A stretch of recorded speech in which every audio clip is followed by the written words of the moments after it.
50 ka na, parang kaya ko to. But siguro hindi mo na-consider na may kaba, may nervyos, may pressure, di ba? Plus, medyo kanina, the first note was kind of off. Siguro sa nervyos din. And the last note was kind of off also. But, you know, it's forgivable naman. Totally, that performance was okay.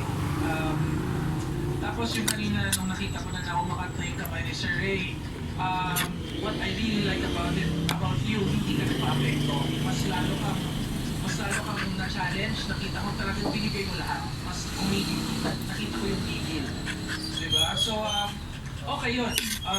Siguro what I can just leave you siguro, before considering your blocking, your movements, your projection, the song should come first. The song should come first and naturally lalabas yun.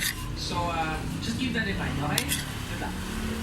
Maraming salamat, Jurado Check Madela. Malambikot kung nag-fall po kayo sa naging performance ni Annabelle. Iboto na siya mamaya. Isend lamang ang tawag. Space Annabelle sa 2366 sa pagbubukas ng ating Magic Line. Maraming salamat sa iyo, Annabelle de la Cruz, ng Luzon. Susunod na isa pang pinagmamalaki ng Luzon. Tungkol sa akas, sa tagos sa pusong kanaghal ang naisipamalas ng palabang dalaga ng Bulacan ang kanyang kwento ating matutunan. Sa aking mga naging pagkakamali, ito na ang oportunidad na ako ay makabawi. Number 1 idol ko si Jessie J.